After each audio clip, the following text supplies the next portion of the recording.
ویسے property dealer بننے میں بھی کوئی مذائقہ نہیں، اس کام میں منافع بھی کافی زیادہ ہے۔ میاں ہوش کے ناخن لو، پراپرٹی کی خرید و فروخت کے لیے سرمائے کی ضرورت پڑتی ہے۔ وہ جلدی سے بولا، میں چھوٹے پیمانے پر یہ کام شروع کروں گا۔ جی جی برخوردار، تمہارا گھر چھوٹا سا ہی تھا اور اسے بیچ کر تمہیں جو رقم ملی تھی امید ہے اس سے اب وہی گھر نہیں ملے گا۔ وہ ضد چو کر بولا، تو پھر میں کیا کروں؟ پہلی بات تو یہ ہے کہ یہ کاروبار وغیرہ کا گھن چکر تمہارا اپنا فیصلہ تھا، میں نے اس وقت تمہیں منع کیا تھا، اور اگر تم سچ مجھ ہی تنگ آ گئے ہو تو دوبارہ یونیورسٹی جوائن کر لو، اس سے بہتر مشورے کی توقع مجھ سے نہ رکھنا۔ ہاں ہاں ہاں، مذاق کر رہا تھا ابو جان، میں نے کاروبار سوچا ہوا ہے۔ تو وہ رکشے خریدنے والا مشورہ چسکے لینے کے لیے کیا تھا؟ نہیں، وہ بھی مد نظر تھا اور اس کے علاوہ بھی کچھ سوچا ہوا ہے۔ مثلاً؟ بشیر احمد نے جاننے میں دلچسپی ظاہر کی۔ سوری ابو جان، میں نہیں بتاتا، یوں بھی آپ نے تو قسم کھائی ہوئی ہے میرا دل توڑنے کی۔ ٹوٹی ہوئی چیز کا کیا توڑنا برخوردار، یہ کام مجھ سے پہلے اسوا بی بھی کر چکی ہے۔ ہنس کر کہتے ہوئے بشیر احمد دفتر جانے کے ارادے سے وہاں سے اٹھ گیا، مگر اس کی مذاق میں کہی ہوئی بات نے عمار کی سوچ کا دھارا اسوا کی جانب موڑ دیا تھا۔ اس کے دل میں شدت سے اسوا کو دیکھنے کی خواہش بیدار ہوئی۔ وہ دشمن جاں اب تک اس کے دل و دماغ سے محو نہیں ہوئی تھی، اب بھی کاروبار کے بارے میں نت نئے منصوبے بناتے ہوئے اس کی یاد ہلکی سی چٹکی لیتی تو وہ سنجیدہ منصوبے کو پسے پش ڈال کر اس کی یادوں میں کھو جاتا۔ گو اس کے پاس اسوا کی یادوں کے نام پر فقط تلخیاں، نفرتیں اور حقارتیں ہی موجود تھیں، مگر پھر بھی اس کی شکل کو بھلا نہیں پایا تھا۔ کسی مفکر کا قول ہے کہ انسان محبت کو بھلا نہیں سکتا، بس بھلانے کی اداکاری کر سکتا ہے۔ وہ دن اس کے آرام کا تھا، مگر اس نے آرام کرنے کے بجائے یونیورسٹی جانے کا ارادہ کر لیا۔ یونیورسٹی پہنچنے کا سب سے بہترین وقت وہی ہوتا جب اسوا چھٹی کر کے کلاس روم سے نکلتی تھی۔ اس وقت اس نے یقینی طور پر پارکنگ ایریا میں اپنی کار کے پاس آنا ہوتا تھا۔ وہ اس وقت یونیورسٹی پہنچا جب اس کی کلاس کا سیکنڈ لاسٹ پیریڈ شروع ہونے والا تھا۔ چونکہ کبھی کبھی اسوا ایک آدھ پیریڈ پہلے چھٹی کر لیتی تھی، اس لیے وہ ایسے وقت پہنچا کہ اگر وہ آخری پیریڈ اٹینڈ نہ کرتی تب بھی وہ اس کے دیدار سے اپنی نگاہیں سیراب کر لیتا۔ اپنے چہرے کے گرد اس نے مفلر لپیٹا ہوا تھا اور پھر وہ اس کی کار کے آس پاس کوئی مناسب جگہ تلاش کر ہی رہا تھا کہ اس نے دور سے اسوا کو آتے دیکھا۔ وہ کالے رنگ کے لباس میں کسی اور دنیا کی ہی مخلوق نظر آ رہی تھی۔ شانوں پر بکھرے کالے سے آبال دیکھ کر اس کے دل میں بے ساختہ کسی دل جلے کا شعر گونجا۔ سر سے گرتی ہیں تو شانوں پہ بکھر جاتی ہیں، تم نے زلفوں کو بڑا سر پر چڑھا رکھا ہے۔ پارکنگ میں داخل ہوتے ہی وہ اپنے سیل فون پر کسی کا نمبر ڈائل کرنے لگی۔ وہ جلدی سے ایک موٹر سائیکل کے اگلے پہیے کے ساتھ بیٹھ گیا۔ اگر اس وقت موٹر سائیکل کا مالک وہاں آ جاتا تو یقیناً عمار کی شامت آ جاتی، مگر اسوا کو قریب سے دیکھنے اور اس کی آواز سننے کی لگن اور شوق نے اس کے ذہن سے ہر اندیشہ محو کر دیا تھا۔ پاپا، ایک خبیث لڑکے نے میرے ساتھ بدتمیزی کی ہے، میری کلائی کو پکڑ کر مروڑا ہے، اور وہ اپنی کار کے ساتھ کھڑے ہو کر والد کو تفصیل بتانے لگی۔ اس سے چند گز کے فاصلے پر موٹر سائیکل کے پہیے کے ساتھ چھیڑخانی کرتا عمار اس کی ساری گفتگو سنتا رہا۔ اسے ارشد پر غصہ آ رہا تھا جس نے اسوا کی نازک کلائی کو پکڑ کر مروڑا تھا۔ اپنی بات ختم کر کے وہ دوسری طرف کی بات سننے لگی اور پھر جواباً بولی، نہیں پاپا، یہ وہ نہیں ہے، اس کا باپ غالباً پراپرٹی کا کام کرتا ہے اور بیٹا پوری کراچی کو اپنی جاگیر سمجھتا ہے۔ یقیناً اس کے باپ نے عمار کے متعلق دریافت کیا تھا جو اسے وضاحت کرنا پڑی تھی۔ پھر اپنے والد کی بات سن کر اس نے جی پاپا کہہ کر رابطہ منقطع کیا اور اپنی کار میں بیٹھ کر کسی کا انتظار کرنے لگی، جبکہ عمار اس پر آخری نگاہ ڈال کر وہاں سے چل پڑا۔ اب مزید رک کر وہ اپنی پہچان کو یقینی نہیں بنانا چاہتا تھا۔ اگر اسوا اسے وہاں دیکھ لیتی تو شاید ارشد کے ساتھ اسے بھی حوالات کی سیر کرنا پڑتی۔ وہ بالکل نہیں بدلی تھی، وہی تیور، وہی مزاج، وہی غصہ، اور اتنی ہی پیاری جتنا کہ وہ اسے پہلی نگاہ میں لگی تھی۔ مسٹر تھانے دار، تمہیں جرأت کیسے ہوئی میرے بیٹے کو گرفتار کرنے کی؟ ارشد کے باپ ملک طاہر جو ادنیٰ تھانے میں داخل ہوتے ہی ہنگامہ کر دیا۔ انسپکٹر راحیل اطمینان سے اپنی کرسی پر بیٹھا اس کا واویلا سنتا رہا۔ تم جانتے نہیں ہو میں کون ہوں. میں ایک فون کال کر کے تمہاری پیٹی اتروا سکتا ہوں. اگر عزت مطلوب ہے تو فی الفور میرے بیٹے کو رہا کرو. اگر تمہارا غصہ اتر گیا ہو تو اپنا تعارف کرا دو. اس کی زبان کی بریک لگتے انسپکٹر راحیل سکون بھرے انداز میں پوچھا. میرا نام ملک طاہر جواد ہے اور پولیس نے بھیجا میرے بیٹے کو حوالات میں بند کر رکھا ہے. میں تم پر مقدمہ کر دوں گا. تو کرو، روکا کس نے؟ دیکھو انسپکٹر صاحب، یہ کوئی مناسب طریقہ نہیں. اس کے اطمینان بھرے انداز نے ملک طاہر کو سوچنے پر مجبور کر دیا تھا. ملک صاحب، مناسب کیا ہے اور غیر مناسب کیوں ہے میں اس بحث میں نہیں پڑنا چاہتا. آپ کے بیٹے سے جرم سرزد ہوا ہے اور سزا بہرحال بھگتنی پڑے گی. کیا جرم کیا ہے؟ اپنی کلاس فیلو لڑکی کے ساتھ مذاق کرنا کون سا جرم ہے؟ تو یہ بات آپ اس کو کیوں نہیں سمجھاتے جس کے ساتھ مذاق ہوا ہے؟ پولیس کا کام تو رپورٹ درج کرنا اور ملزم کو پکڑنا ہوتا ہے. اچھا چھوڑیں انسپکٹر صاحب، جرمانہ فیس بتائیں اور اس کیس کو یہیں دفن کریں. شاید یہ میرے لیے ممکن نہ ہو، انسپکٹر راحیل رکھائی سے بولا. مطلب مفت رہا کرنے کا ارادہ ہے؟ نہیں ملک صاحب، ایسا کوئی ارادہ ہے ہی نہیں. میرا خیال ہے ایس پی صاحب سے بات کرنا پڑے گی. اب تک کر لینی چاہیے تھی. انسپکٹر راحیل کے اطمینان میں کوئی فرق نہیں آیا تھا. سرائکی کی کہاوت ہے کہ بھینس کا بچہ اینٹی کے زور پر کودتا ہے، اور انسپکٹر راحیل کی اینٹی بہت مضبوط تھی. ملک طاہر موبائل فون نکال کر کوئی نمبر ڈائل کرنے لگا. وعلیکم السلام. جی ایس پی صاحب، کیسے ہیں آپ؟ بس ایک چھوٹا سا مسئلہ درپیش ہے. انسپکٹر راحیل اس کی یک طرفہ گفتگو سنتا رہا. ساری تفصیل سنانے کے بعد اس نے اپنا موبائل فون انسپکٹر راحیل کی جانب بڑھایا. ایس پی صاحب آپ سے بات کرنا چاہتے ہیں. موبائل فون لے کر وہ مؤدبانہ لہجے میں بولا. جی سر، انسپکٹر راحیل عرض کر رہا ہوں. راحیل صاحب، ملک طاہر میرے بہت اچھے دوست ہیں، امید ہے آپ ان کا خیال رکھیں گے. سر جی، آپ کا حکم سر آنکھوں پر. میں ملک صاحب کو کبھی بھی آپ کو کال کرنے کی زحمت نہ دیتا، مگر مسئلہ یہ ہے کہ اس کے بیٹے نے اسلم شکور خان کی بیٹی کو چھیڑا ہے، اور سیٹھ صاحب سے تو آپ واقف ہی ہوں گے. اوہ، ایس پی کی تحیر بھری آواز ابھری. اوکے راحیل صاحب، شکریہ، آپ جانیں اور آپ کا کام. یہ لیں ملک صاحب، اس نے موبائل فون اس کی جانب بڑھاتے ہوئے کہا.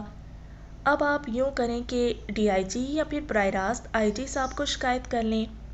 یہ بات انسپکٹر راحیل نے مزاحیہ لہجے میں کہی تھی، مگر بات ایسی تھی کہ ملک طاہر جواد سرتاپا سلگ کر رہ گیا. اس کے چہرے پر خفت و ذلت کے آثار دیکھ کر انسپکٹر راحیل نے ہمدردانہ انداز میں مشورہ دیتے ہوئے کہا. ملک صاحب، دائیں بائیں ٹانک ٹوئیاں مارنے سے بہتر ہے کہ آپ خود جا کر اسلم شکور صاحب سے مل لیں. وہ کیا بھلی سی کہاوت ہے، لاٹھی اور بھینس والی. تو بھائی، اب لاٹھی اسلم شکور صاحب ہی کے ہاتھ میں ہے، اس لیے پولیس کے کسی عہدیدار نے آپ کی بات نہیں سننی. انسپکٹر صاحب، اس بات کی کیا ضمانت ہے کہ میرے جانے کے بعد آپ تفتیش کے نام پر میرے بیٹے کو زد و کوب نہیں کریں گے؟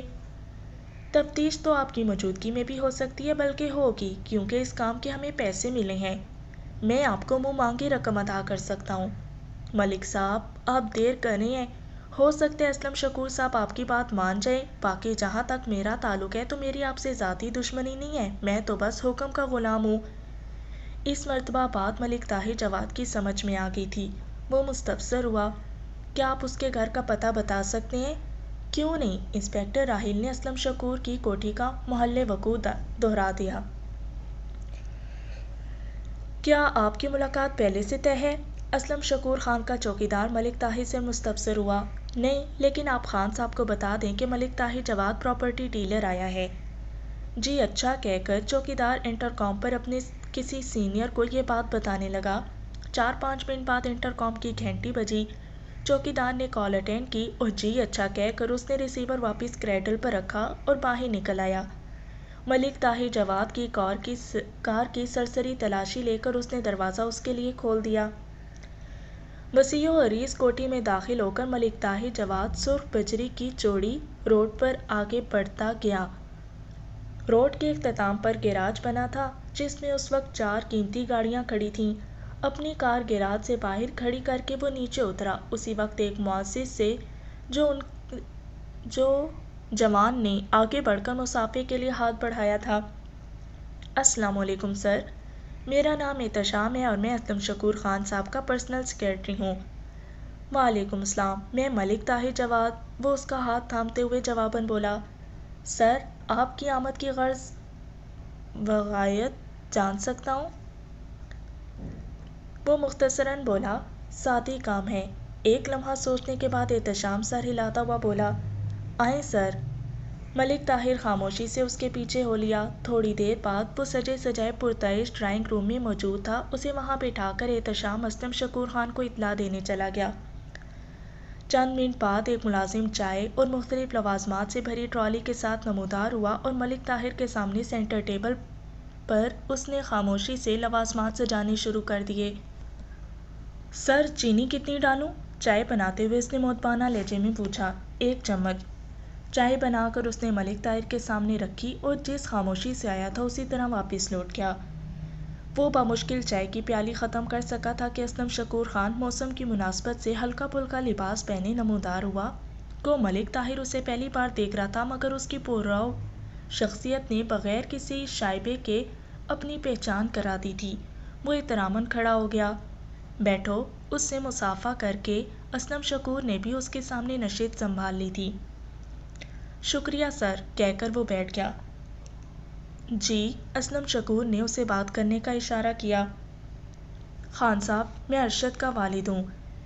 ارشد؟ اسلم شکور کے لہجے میں حیرانی تھی۔ جی ارشد، آپ کی بیٹی کا کلاس فیلو ہے۔ اوہ، کہیں یہ وہ تو نہیں جس نے بیبی سے بدتمیزی کی ہے؟ اسلم شکور خان تیکھے لہجے میں مستفسر ہوا۔ جی، آپ کو تو یہی اطلاع ملی ہوگی، مگر اصل میں تو یہ مسائل نوجوانوں کے روز کا معمول ہے۔ مجھے یہ اطلاع اپنی بیٹی سے ملی ہے۔ کیا وہ جھوٹ بول رہی ہے؟ نہیں سر، جھوٹ نہیں بول رہی، وہ بھی حق بجانب ہے، کیونکہ جب غصہ آئے تو پھر انسان کچھ بھی کر سکتا ہے۔ غصہ کسی وجہ سے ہی آتا ہے۔ خان صاحب، نوجوانوں کو غصہ بھی ذرا سی بات پر آتا ہے اور پھر راضی بھی جلدی ہو جاتے ہیں۔ اس طرح کی چھوٹی چھوٹی باتوں پر ہمیں تھانے کچہری کا رخ نہیں کرنا چاہیے۔ مسٹر طاہر، تمہارے نزدیک یہ چھوٹی بات ہوگی، میرے لیے نہیں، اور میرا خیال ہے تمہاری آمد کی غایت یہی چھوٹی سی بات تھی۔ اتنی چھوٹی چھوٹی باتوں پر ہمیں وقت ضائع نہیں کرنا چاہیے۔ یہ کہتے ہوئے اسلم شکور خان کھڑا ہو گیا۔ ملک طاہر گھبرا کر بولا، سر، آپ میری بات تو سنیں، اور ہاں، اگر مزید چائے پینا ہو تو ملازم کو کہہ دینا۔ اس کی درخواست انسنی کر کے وہ وہاں سے چل دیا۔ خان صاحب، بات سنیں۔ ملک طاہر جواد نے اسے روکنے کی کوشش کی، مگر وہ ڈرائنگ روم سے نکل گیا۔ طاہر سر پکڑے وہیں بیٹھ گیا تھا۔ اسلم شکور پر اسے سخت غصہ آ رہا تھا، مگر وہ مجبور تھا، اس کا کچھ بھی نہیں بگاڑ سکتا تھا۔ اسی وقت اسلم شکور کا سیکرٹری احتشام اندر داخل ہوا۔ ملک طاہر جلدی سے بولا، احتشام صاحب، میں خان صاحب سے دوبارہ ملنا چاہوں گا۔ سوری سر، اب شاید یہ ممکن نہ ہو۔ کیوں؟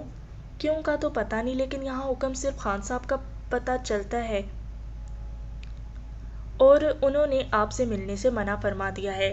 ملک طاہر ہونٹ بھینچتے ہوئے وہاں سے نکل آیا۔ تھوڑی دیر بعد اس کی گاڑی واپس تھانے کی جانب اڑی جا رہی تھی۔ اس کا والد بھرپور کوشش کے باوجود اسے رہا کرانے میں ناکام رہا تھا۔ انسپکٹر راحیل کا دل نہ تو اس کی منتوں سے بسیجا تھا اور نہ اس کی دھمکیوں سے خوفزدہ ہوا تھا۔ مجبوراً اسے اپنے بیٹے کو پولیس والوں کے رحم و کرم پر چھوڑ کر جانا پڑا تھا۔ کہیں بھی اس کی شنوائی نہیں ہو رہی تھی۔ اسلم شکور خان جیسے مگرمچھ کے سامنے اس کے سارے تعلقات، ساری سفارشیں، ساری دولت دھری کی دھری رہ گئی تھیں۔ رات گئے ارشد کو حوالات سے باہر نکال کر پولیس والے اسے تفتیش کے کمرے میں لے گئے تھے۔ وہ ارشد کی زندگی کی طویل اور بھیانک ترین رات تھی۔ پولیس والوں نے جانے کس کس جرم کا حساب لیا تھا۔ وہ کئی مرتبہ بے ہوش ہوا تھا، مگر وہ اس پر پانی کا جگ ڈال کر پھر جگا لیتے تھے۔ اس کی ساری اکڑفوں، ساری شیخی، ساری بھڑکیاں کراہوں اور آہوں میں بدل گئی تھی۔ رات کے 2 بجے انسپکٹر راحیل عقوبت خانے میں داخل ہوا اور اس کے اشارے پر ارشد کو زدوکوب کرتے دونوں سپاہیوں کے ہاتھ چابی کے کھلونے کی طرح ساکت ہو گئے۔ ملک صاحب، شاید اب تمہیں پتہ چل گیا ہوگا کہ میڈم سے کس طرح گفتگو کرنا ہے۔ وہ بولنے کے قابل نہیں تھا، مگر سپاہیوں کے وحشیانہ تشدد سے بچنے کے لیے بوقت تمام بولا۔ مجھے معاف کر دو انسپکٹر صاحب، میرے باپ دادا کی توبہ، اگر اس کے بعد آپ کی مرضی کے خلاف ایک لفظ بھی بولوں تو گردن اتار دینا۔ گڈ، انسپیکٹر راہیل خوشی سے چہکا، مطلب اب تمہیں آرام دینا پڑے گا۔ جواباً وہ خشک ہونٹوں پر زبان پھیر کر رہ گیا۔ ویسے میں ضرور تمہیں آرام دے دیتا، مگر سوری یار، میڈم کا حکم تھا کہ پوری رات تمہاری سیوا کی جائے، اس لیے معافی چاہتا ہوں۔ اسے کہہ کر وہ جلاد سپاہیوں کی طرف متوجہ ہوا۔ اپنا کام جاری رکھو دوستو۔ خدا کے واسطے انسپیکٹر صاحب، اگر میڈم صاحب کو ذرا بھی شکایت کا موقع دیا تو کل رات جو چاہے سزا دے لینا، مگر اس وقت مہربانی فرماؤ، مجھ میں مزید برداشت نہیں ہے۔ کل کی کل دیکھی جائے گی۔ انسپیکٹر راہیل یہ کہہ کر باہر نکل گیا۔ دونوں جلاد دوبارہ اپنی کارروائی میں مشغول ہو گئے اور عقوبت خانہ ارشد کی چیخوں سے گونج اٹھا۔ رات کے کھانے پر اس کے والد نے اسے ارشد کے والد کی آمد کا بتایا اور یہ بھی کہ اس نے اسے کیا جواب دیا۔ بہت اچھا کیا پاپا، 2-3 دن تھانے میں گزارے گا تو اس کی سمجھ میں آ جائے گا کہ لڑکیوں سے کیسے گفتگو کی جاتی ہے۔ 2-3 دن کیوں، مہینہ بھر تو ہونا چاہیے۔ وہ ہنسی۔ نہیں پاپا، بس 2-3 دن کافی ہیں۔ پھر کون سا نیا مسئلہ پیدا کر دیا ہے؟ اس کی ماں پوچھنے لگی۔ کچھ نہیں ماما، آپ کے مطلب کی بات نہیں ہے۔ لڑکی، کچھ ہوش کے ناخن لو، تم روز بروز بگڑتی جا رہی ہو۔ اس نے منہ بنایا۔ ماما، آپ بھی بس ہر وقت ڈانٹتی رہتی ہیں۔ اس کی ماں نسرین بیگم نے کہا۔ تو تم ایسے کام نہ کرو۔ کیا کر دیے ہماری گڑیا نے بیگم؟ اسلم شکور فوراً اپنی بیٹی کی طرفداری کرنے لگا۔ مجھے کیا پتا ہے، آپ دونوں ہی شروع تھے۔ میں تو بس یہ کہتی ہوں کہ جتنا جلدی ہو سکے اس کی شادی کر دو، اتنے اچھے اچھے رشتے آ رہے ہیں۔ تعلیم کا کیا ہے، شادی کے بعد بھی جاری رکھ سکتی ہے۔ ایسی بھی کیا جلدی ہے بیگم؟ اختر محمود نے ہنس کر جواب دیا۔ پاپا مجھے اجازت دیں۔ وہ فوراً کھڑی ہو گئی کیونکہ اس کا ناپسندیدہ موضوع شروع ہو گیا تھا۔ اپنی شادی کی بات تو اسے عمار سے محبت ہونے سے پہلے بھی بری لگتی تھی، اب تو ماں کی ان باتوں پر اس کا سانس رکنے لگتا تھا۔ گو وہ جانتی تھی کہ ماں اس کی شادی کے بعد تبھی چھیڑتی ہے جب اس کا کسی سے لڑائی جھگڑا ہوتا ہے، اور وہ یہ بھی جانتی تھی کہ اس ضمن میں اس کے باپ کی رائے بالکل متضاد تھی، مگر اس کے باوجود وہ اپنی شادی کی بات سنتے ہی بھاگ جاتی تھی۔ اور اس کی ماں کی نظر سے اس کی یہ کمزوری اوجھل نہیں تھی، وہ بھی بس اسے تنگ کرنے کے لیے یہ موضوع چھیڑ دیتی اور اسوا کو بھاگنا پڑتا۔ بستر پر لیٹتے ہی عمار کا خیال تھم سے اس کے دماغ میں آن گھسا تھا۔ اس کے ساتھ ہی اسے آج کا واقعہ یاد آیا۔ اس لڑکے کی چال ڈھال اور جسامت بالکل عمار کے جیسی تھی، مگر اس کے ساتھ اسے عمار کا آخری دنوں کا رویہ یاد آیا۔ محبت تو کجا، وہ اس کی شکل دیکھنے کا بھی روادار نہیں تھا۔ کیا اس کے دل سے میری محبت ختم ہو گئی ہوگی؟ اس نے خود سے سوال کیا اور اسے ہنسی آ گئی۔ جو شخص اپنی پڑھائی درمیان میں چھوڑ کر اس کے لیے چلا گیا ہو کہ وہ میری شکل دیکھنے کا روادار نہیں تھا، میں اس کے بارے میں سوچ رہی ہوں کہ کیا اس کے دل میں میری محبت ختم ہو گئی ہوگی۔ ایسا سوچنا ایک لطیفہ ہی تو تھا، مگر اس کے ساتھ اسما اور مدثر کی تسلیوں کو وہ کہاں لے جاتی؟ گو وہ یہ مانتے تھے کہ عمار کی یونیورسٹی چھوڑ کر جانے کی اصل وجہ اسوا تھی، لیکن وہ دونوں یہ ماننے کے لیے تیار نہیں تھے کہ عمار اس سے نفرت کرنے لگ گیا تھا، بلکہ اس کے جانے کو بھی وہ عمار کی محبت گردانتے تھے کہ اس نے محبوب کی خواہش پر سر تسلیم خم کیا تھا۔ وہ سوچتی رہی، مختلف خیالات اس کے دماغ میں سرگرداں رہے۔ وہ اپنے دل کی حالت پر سخت حیران تھی، کہاں عمار سے اتنی نفرت کہ اس کا دیکھنا بھی اسے برا لگتا تھا، اور اب اس کی ایسی محبت کے محسوس ہوتا اسے صدیوں سے چاہتی رہی ہو۔ اسے یاد آیا اس نے یہ بھی تو کہا تھا کہ میرے علاوہ کبھی کسی سے شادی نہیں کرے گا۔ شاید یہ بات تو اسے بھول ہی گئی ہو۔ ایک تلخ سی مسکراہٹ اس کے ہونٹوں پر نمودار ہوئی۔ اسے عمار کی آخری نگاہ یاد آئی۔ اس وقت اگر وہ اسے روک لیتی تو یقیناً وہ یونیورسٹی چھوڑ کر نہ جاتا، بلکہ اس واقعے کے بعد بھی وہ چند دن تک یونیورسٹی آتا رہا تھا، اور پھر آخری دن اپنی نظم کے ذریعے اسے جتا بھی گیا تھا کہ وہ محبت سے تھک گیا تھا۔ اسے تھکنا ہی چاہیے تھا۔ میں اتنی سخت دل جو ہو گئی تھی، یا پھر دولت کی ریل پیل نے میرے سوچنے سمجھنے کی صلاحیتیں مانید کر دی تھیں کہ مجھے کسی کی پرخلوص چاہت بھی سجائی نہیں تھی۔ یہ بھی معلوم نہیں ہوا کہ خود میرے دل میں اس کی محبت پوشیدہ ہے۔ وہ خود کو کوستی رہی، دوش دیتی رہی، اپنے ماضی پر پچھتاتی رہی، مگر اب چڑیاں کھیت چگ کر جا چکی تھیں، اب کفِ افسوس ملنے سے کچھ ہاتھ نہیں آنے والا تھا۔ آخر نیند کی مہربان دیوی کو اس پر ترس آ گیا، لیکن دماغ کے اندر سرگرداں الٹے سیدھے خیالوں نے خواب کی شکل دھار کر اسے بے چین رکھا۔ صبح بھی سویرے سویرے ہی اس کے آنکھ کھل گئی۔ ناشتہ کر کے وہ تھانے کی جانب چل پڑی۔ انسپکٹر راہیل اسے اپنے آفس میں اونگتا ملا تھا۔ اسے دیکھتے ہی وہ ہڑبڑا کر اٹھا اور باقاعدہ سلوٹ جڑ دیا۔ سناؤ انسپکٹر صاحب، وہ مسکراتے ہوئے مستفسر ہوئی۔ جواباً انسپکٹر تفصیل سے ساری کارروائی بتانے لگا۔ گڈ، چلو اسے دیکھ لیتے ہیں، اس نے کہا اور انسپکٹر راہیل مؤدبانہ انداز میں اس کے ساتھ چلنے لگا۔ ارشد حوالات میں الٹا لیٹا ہوا تھا۔ اس کی حالت دیکھ کر اس کی تکلیف کا اندازہ لگانا اتنا مشکل بھی نہیں تھا۔ انسپکٹر صاحب، یہ الٹا کیوں لیٹا ہوا ہے؟ اسما شوخی سے ہنسی۔ یہ تو اسے ہی پتا ہوگا میڈم۔ انسپکٹر اس کا مطمع نظر جان کر مسکرایا۔ آپ کہیں تو اس سے پوچھ لیتے ہیں۔ ضرور، چلو سیدھا ہو، انسپکٹر نے کہا اور وہ جلدی سے سیدھا ہو کر بیٹھ گیا۔ کیا ہوا ہے تمہیں؟ انسپکٹر راہیل نے دبنگ لہجے میں پوچھا۔ کچھ نہیں، کچھ نہیں، وہ خشک ہونٹوں پر زبان پھیرنے لگا۔ چلو، کل کچھ نہیں ہوا تو آج رات کچھ نہ کچھ کر لینا، اسما انسپکٹر راہیل کو مخاطب ہوئی۔ اللہ کے واسطے میڈم صاحبہ، ارشد نے اس کے سامنے ہاتھ جوڑتے ہوئے کہا، میں اپنے رویے پر معافی چاہتا ہوں، پلیز مجھے معاف کر دو۔ ایسی بھی کیا جلدی ہے، ہفتہ ڈیڑھ تو لگے گا آپ کی مردانگی پرکھنے میں، اسما نخوت سے کہہ کر واپس مڑی۔ اسی وقت تھانے میں ارشد کا باپ داخل ہوا۔ اس کا رخ حوالات کی طرف تھا۔ جیسے ہی اس نے نظر تھانے دار پر پڑی، وہ تیزی سے اس کی طرف بڑھا۔ تھانے دار صاحب، کیا حال ہے میرے بچے کا؟ اسی سے پوچھ لو، میں ذرا میڈم کو رخصت کر رہا ہوں۔ کون میڈم؟ ملک طاہر جواد نے چونک کر اسوا کو گھورا جو بے نیازی سے اس کے قریب سے گزر رہی تھی۔ میڈم اسوا کہہ کر تھانے دار نے آنکھ میچتے ہوئے ملک طاہر کو مخصوص اشارہ کیا۔ ملک طاہر بچہ تو نہیں تھا کہ اس کا اشارہ نہ سمجھتا۔ وہ ایک دم اسوا کی طرف مڑا۔ بیٹی، بات سنو۔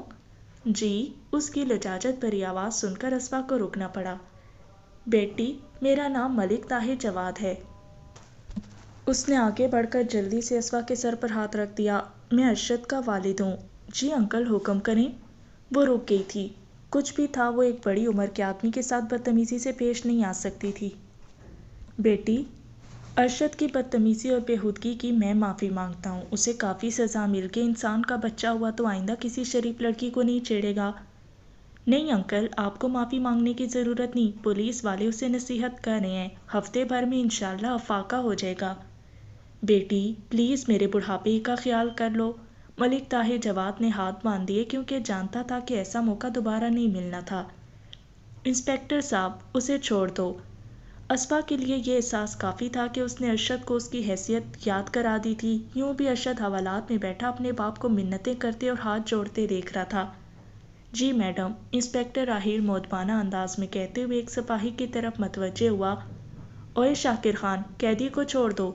تھینک یو بیٹی، ملک طاہر کے لہجے میں بظاہر شکر گزاری بھری تھی، مگر اس کے دل میں جو کچھ پوشیدہ تھا اس سے صرف وہ یا اللہ پاک کی علیم ذات واقف تھی۔ انسپکٹر صاحب، آپ میرے ساتھ آ جائیں۔ اسما نے ملک طاہر جواد کو جواب دینا ضروری نہیں سمجھا تھا۔ جی میڈم۔ انسپکٹر اس کے پیچھے ہو لیا، جبکہ ملک طاہر چہرے پر عجیب سے تاثرات بچھائے حوالات کی طرف چل پڑا۔ بیٹھو انسپکٹر صاحب۔ اپنی کار کا دروازہ کھولتے ہوئے وہ ڈرائیونگ سیٹ پر بیٹھ گئی، جبکہ انسپکٹر راہیل کے لیے اس نے عقبی نشست کا دروازہ ان لاک کر دیا۔ رستے میں وہ خاموش رہی۔ انسپکٹر راہیل نے بھی بولنے کی کوشش نہیں کی۔ اس کا رخ اپنی کوٹھی کی جانب تھا۔ اس کی کار کو دیکھتے ہی چوکیدار نے دروازہ کھول دیا، مگر وہ کار کوٹھی میں لے جانے کے بجائے گیٹ پر روک کر نیچے اتر آئی۔ انسپکٹر راہیل بھی جلدی سے باہر آ گیا۔ انسپکٹر صاحب، آپ کا کام پسند آیا اور میرا خیال ہے آپ کے پاس ذاتی کار نہیں ہے تو یہ کار آپ کی ہوئی۔ شکریہ میڈم صاحبہ۔ انعام انسپکٹر راہیل کی توقعات سے کئی گنا زیادہ تھا، اس لیے وہ گڑبڑا گیا تھا۔ اگر چائے کا موڈ ہے تو آ جائیں۔ وہ انسپکٹر کی ہکلاہٹ دیکھ کر مسکرائی۔ نہیں میڈم صاحبہ، بس خادم کو اجازت دیں۔ اوکے، چابی اگنیشن میں ہے۔ اسوا گیٹ کی طرف بڑھ گئی۔ انسپکٹر راہیل نے جلدی سے ایڑیاں بجا کر اسے زوردار سیلوٹ کیا اور اس وقت تک اٹینشن کھڑا رہا جب تک اسوا گیٹ میں داخل ہو کر اس کی نظروں سے اوجھل نہیں ہو گئی تھی۔ کسی کو بھلانے کے لیے چند دن ہی کافی ہوتے ہیں۔ عمار تو جانے کب سے یونیورسٹی سے دور جا چکا تھا۔ اب تو کلاس فیلوز کو یاد ہی نہیں تھا کہ اس نام کا کوئی کلاس فیلو بھی ہوا کرتا تھا۔ البتہ اسما، اسوا اور مدثر کی یادوں میں وہ زندہ تھا۔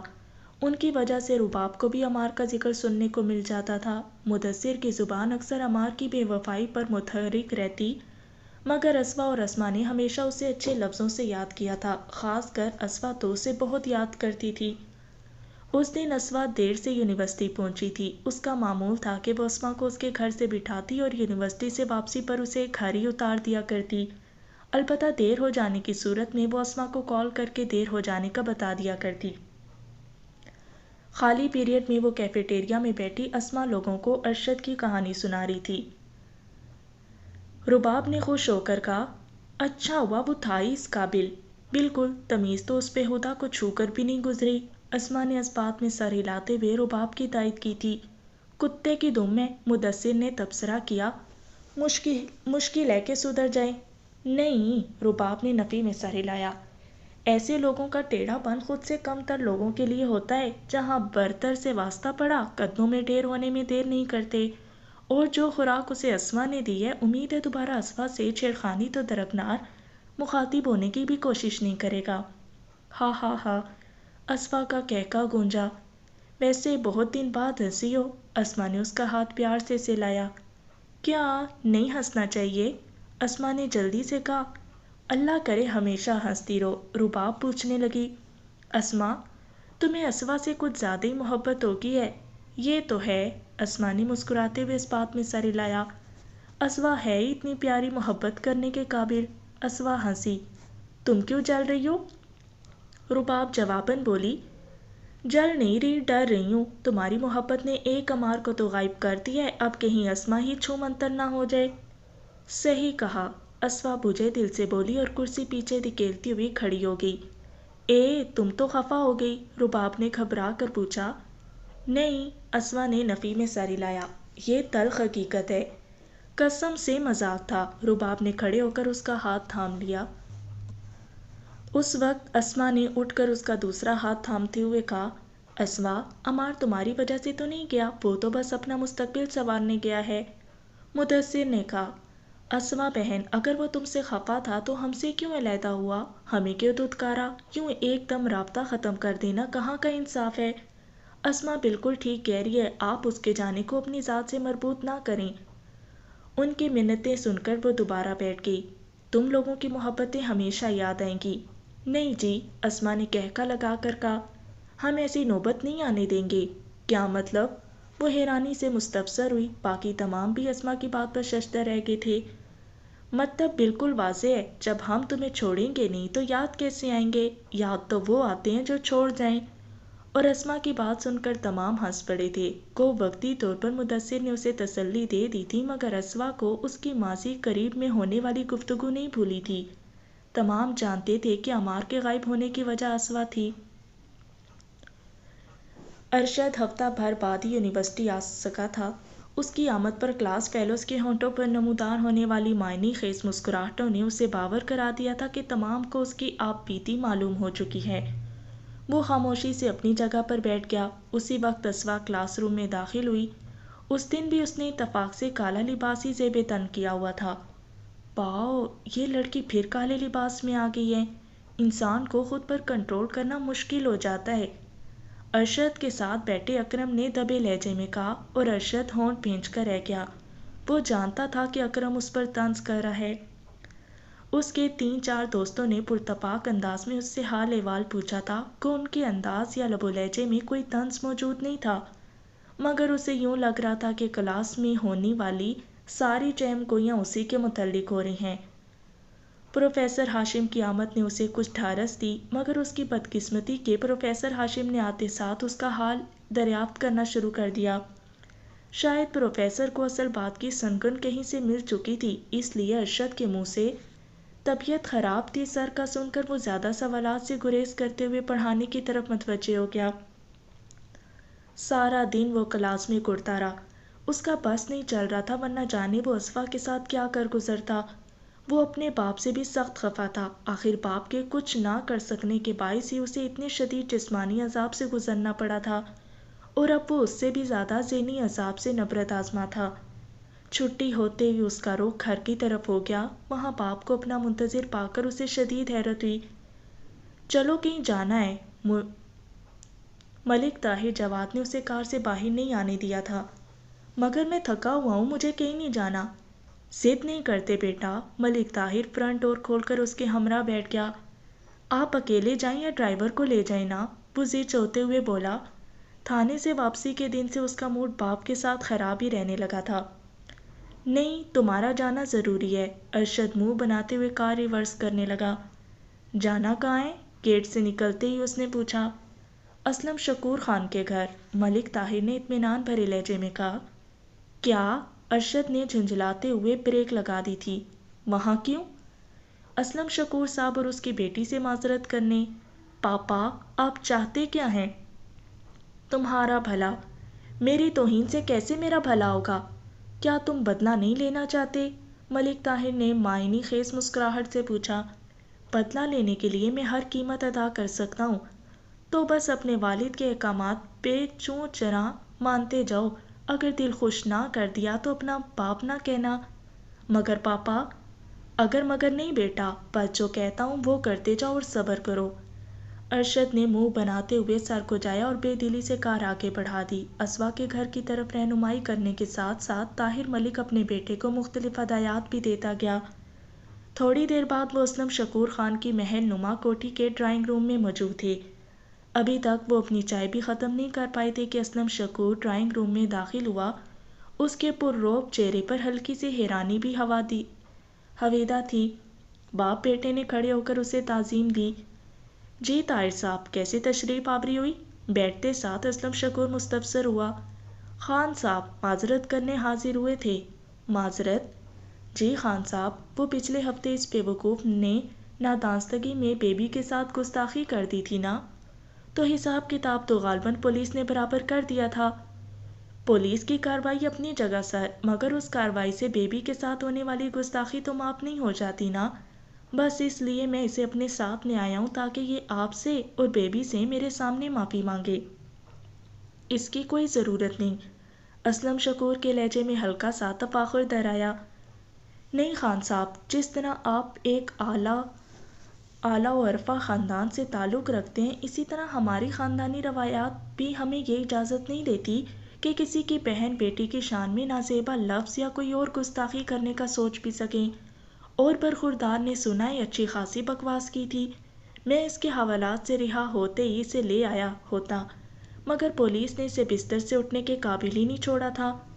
آخری جملہ کہتے ہوئے ملک طاہر نے ہلکا سا کہکا لگایا تھا۔ اسلم شکور خان کے ہونٹوں پر بھی تبسم کھلنے لگا۔ زیادتی تو ہماری بیٹی کے ساتھ ہوئی تھی طاہر صاحب، تو بلائیں نا ہماری بیٹی کو۔ نہیں، بس آپ نے کہہ دیا اور ہو گیا۔ طاہر ملک شکوہ گنا ہوا۔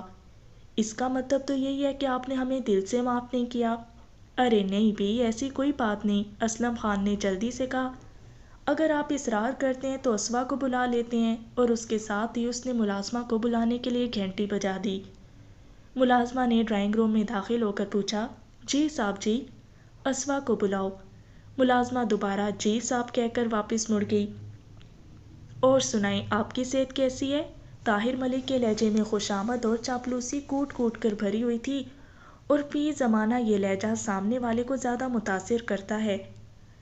اللہ کا شکر ہے ملک صاحب، ویسے ماشاءاللہ آپ نے اپنے کاروبار کو بہت اچھا سنبھالا ہوا ہے، ایک نام اور پہچان ہے آپ کی۔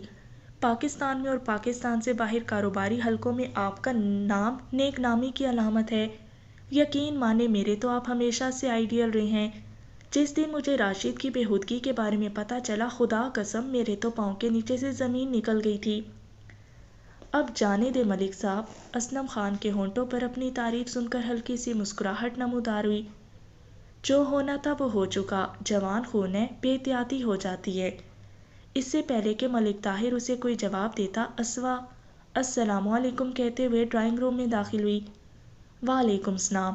طاہر نے جلدی سے اٹھ کر اس کے سر پر ہاتھ رکھ دیا۔ کیسی ہو بیٹی؟ ٹھیک ٹھاک انکل، کہہ کر اس نے باپ کے ساتھ نشست سنبھال لی تھی۔ راشد اور ملک طاہر کو دیکھ کر اسے کافی حیرت ہوئی تھی۔ بیٹی، یقیناً آپ ہمیں دیکھ کر حیران ہو رہی ہوں گی، اصل میں ہم اس لیے حاضر ہوئے تھے کہ آپ سے معذرت کر سکیں۔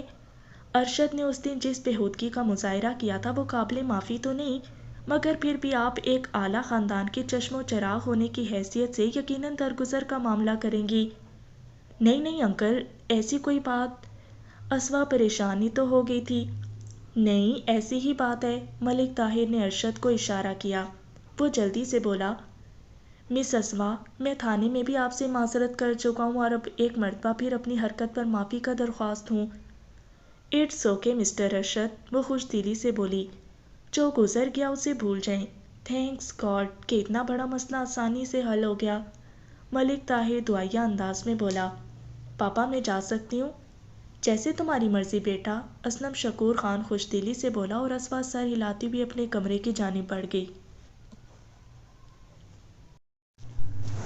سردیوں کی آمد تھی۔ کو کراچی میں اتنی سردی نہیں پڑتی مگر ہلکے پھلکے کوٹ اور سویٹر وغیرہ کی ضرورت بہرحال محسوس ہو ہی جاتی ہے۔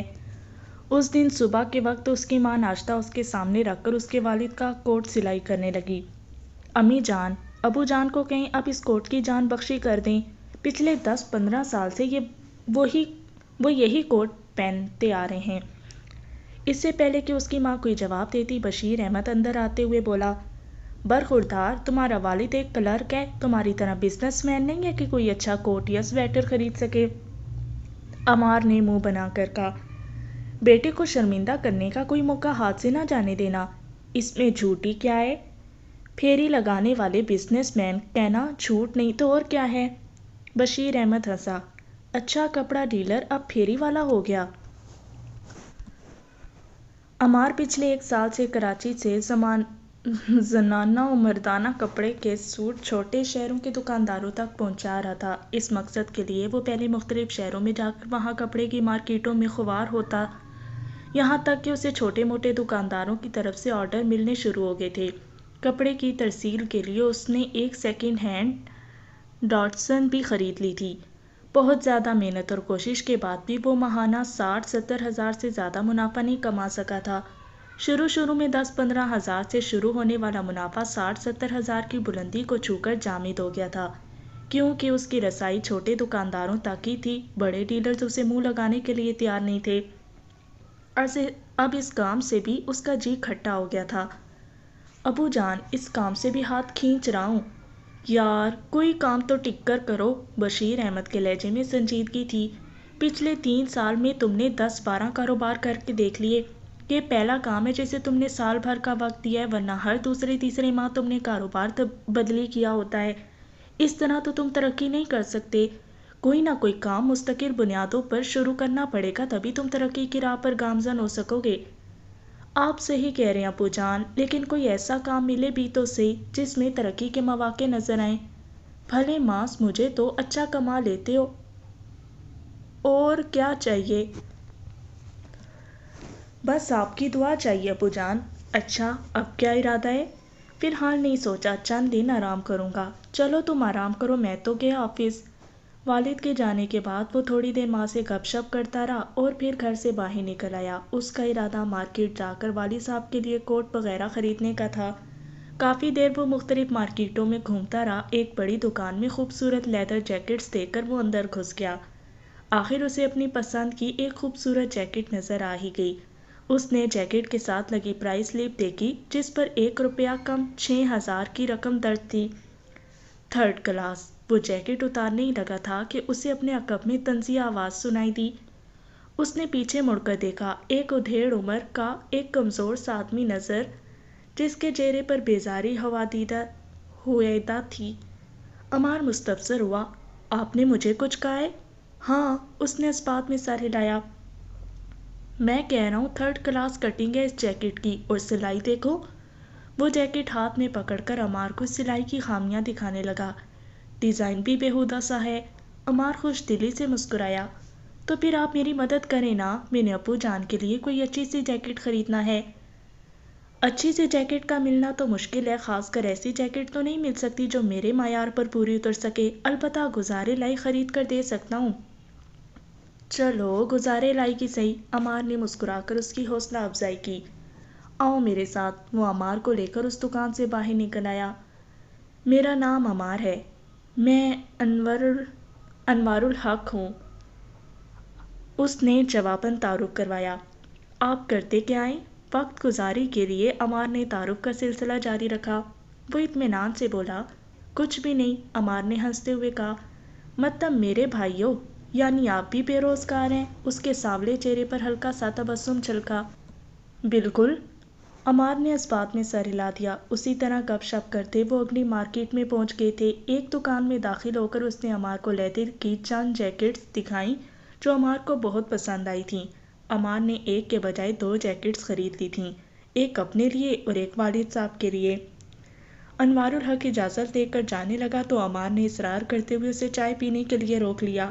تھوڑی دیر بعد وہ ایک درمیانہ درجے کے ہوٹل میں چائے پی رہے تھے۔ ویسے آپ چمڑے کے جیکٹس کے بارے میں کافی معلومات رکھتے ہیں۔ معلومات؟ وہ طنزیہ انداز میں ہنسا۔ محترم، میں نے ساری زندگی اسی کام میں گزاری ہے۔ یعنی آپ لیدر جیکٹس کا کاروبار کرتے ہیں؟ عمار نے حیرانی سے پوچھا۔ نہیں، جیکٹس ڈیزائننگ وغیرہ کرتا ہوں۔ عمار نے حیران ہو کر کہا، تھوڑی دیر پہلے تو آپ کہہ رہے تھے کہ آپ بے روزگار ہیں۔ وہ تو ہوں، اور عمار کے چہرے پر حیرانی دیکھ کر وہ اپنی بات کی وضاحت کرنے لگا۔ بے روزگار اس لیے ہوں کہ میں اپنے اوپر مالک برداشت نہیں کر سکتا، میں کسی کے کہنے پر نہیں چل سکتا، خاص کر جب مجھے بے ایمانی اور دھوکہ دہی کرنے کا کہا جاتا ہے، اور خود میرے پاس اتنا سرمایہ نہیں ہے کہ اپنا کاروبار کر سکوں۔ اچھا، کہہ کر عمار گہری سوچ میں گم ہو گیا۔ کن سوچوں میں گم ہو گئے؟ خالی کپ ٹیبل پر دھرے ہوئے وہ جانے کے ارادے سے اٹھا۔ ایک منٹ انور صاحب، عمار نے اسے جانے سے روکا، آپ بیٹھیں۔ خیر تو ہے؟ عمار کے چہرے پر نظر آنے والے دبے دبے جوش نے اسے چونکا دیا تھا۔ آپ بیٹھیں تو صحیح۔ جی بولیں۔ وہ بیٹھ گیا تھا۔ ایک تجویز ہے۔ میں سمجھا نہیں، کیسی تجویز؟ اس کے لہجے میں حیرانی تھی۔ اگر ہم دونوں مل کر یہ کاروبار شروع کریں، میرا مطلب لیدر جیکٹس بنانے کا۔ وہ کہکا لگا کر ہنسا۔ بھولے بادشاہ، اس کے لیے پیسہ، کاریگر، سلائی مشین، لیبر اور پھر مارکیٹنگ کے لیے تعلقات اور بہت کچھ چاہیے ہوتا ہے۔ 30-35 لاکھ سے کام چل جائے گا؟ عمار نے کھوئے کھوئے لہجے میں دریافت کیا۔ چھوٹی سطح پر کر سکتے ہیں، مگر بہت زیادہ محنت کرنا پڑے گی، رقم ڈوب بھی سکتی ہے۔ عمار کو اس کی صاف کوئی پسند آئی تھی۔ وہ اعتماد سے بولا، دیکھیں انور بھائی، رقم میں لگاؤں گا، آپ اپنے ہر کام میں کسی کو بھی جواب دہ نہیں ہوں گے، تنخواہ آپ کی مرضی ہے جتنی بھی لیں، اور آپ اس پیشے سے منسلک رہ چکے ہیں، یقیناً ایماندار کاریگروں سے آپ کی واقفیت ہوگی، انہیں ڈھونڈیں اور بسم اللہ کرتے ہیں۔ عمار صاحب، آپ مجھے جانتے ہی نہیں ہیں، اور یوں ایک دم اتنی بڑی ذمہ داری، مجھے لگتا ہے آپ جلد بازی کر رہے ہیں۔ انور بھائی، میں پچھلے 3 سال سے مختلف قسم کے کاروبار کرتا آ رہا ہوں، مگر کوئی بھی ڈھنگ کا کاروبار نہیں ملا جو مجھے پسند آئے۔ آج پہلی مرتبہ مجھے بہتری کی کوئی امید نظر آ رہی ہے۔ میرا خیال ہے کوشش کرنے میں کوئی حرج نہیں۔ یعنی آپ کو میرا آرام کرنا بالکل پسند نہیں آ رہا؟ انوار الحق نے مسکرا کر کہا، ارادہ تو یہی ہے۔ عمار نے بھی جواباً مسکراہٹ اچھالی تھی۔ ویسے بھی ایک بے روزگار کو روزگار ڈھونڈ کر دینا کوئی غلط کام تو نہیں۔ میرے 2 بیٹے اسی کام سے وابستہ ہیں بھئی، اچھی گزر بسر ہو رہی ہے۔ عمار مسکرایا، چلو یہ تو اور بہتر ہو گیا کہ ہم 2 نہیں 4 ہیں۔ اس کے بعد وہ وہیں بیٹھ کر مستقبل کی منصوبہ بندی کرنے لگے۔ اس دوران انہوں نے دوپہر کا کھانا کھانے کے ساتھ 2 مرتبہ چائے بھی پی لی تھی۔ فون نمبرز کے تبادلے کے بعد اگلے دن سے انہوں نے باقاعدہ کام کا آغاز کرنے کا فیصلہ کیا۔ اس ضمن میں سب سے پہلے انہوں نے سلائی مشینوں کی خریداری کے ساتھ کوئی مناسب جگہ کرائے پر لینے کی بابت سوچا تھا کہ جہاں وہ باقاعدہ کام شروع کر سکتے تھے۔ آخر کب تک یہ لڑکی نانا کرتی رہے گی؟ نسرین بیگم اپنے شوہر اسلم شکور خان کو مخاطب تھی۔ بیگم، اس کی عمر ہی کتنی ہے؟ اسلم شکور نے منہ بنایا۔ واہ، MBA کر چکے اور عمر ہی کتنی ہے؟ والد صاحب نے میرے FA کرنے کے ساتھ ہی مجھے بیاہ دیا تھا۔ توبہ بیگم، وہ ہنسا۔ اچھا یہ بتاؤ، کوئی اچھا رشتہ ہے نظر میں؟ ہاں نا، وہ جلدی سے بولی۔ کل رخسانہ حمید سے بات ہو رہی تھی، اسی نے بتایا ہے، MNA کا بیٹا ہے، جدی پشتی جاگیردار ہے، سیاسی حلقوں میں اچھا نام ہے، کہہ رہی تھی اگلے الیکشن میں خود اس کے MNA بننے کی قوی امید ہے۔ اسلم شکور نے معنی خیز لہجے میں پوچھا، تو کیا مجھے ان کے گھر بیٹی کا رشتہ لے کر جانا پڑے گا؟ ایسا کب کہا میں نے؟ نسرین بیگم نے حیرانی سے پوچھا۔ جتنی بات آپ نے بتائی ہے اس سے تو میں یہی سمجھا ہوں۔ رخسانہ حمید کہہ رہی تھیں کہ اس سے لڑکے کی ماں کسی اچھے رشتے کی بابت پوچھ رہی تھی تو اس نے ہماری بیٹی کا نام لے دیا۔ ہاں چلو کوئی آئے تو صحیح نہ، پھر بات ہوگی۔ ہاں مگر آپ اپنی لاڈلی کو تو تیار کر لیں۔ اچھا میں اس سے بات کرتا ہوں، اس نے اس بات میں سر ہلا دیا۔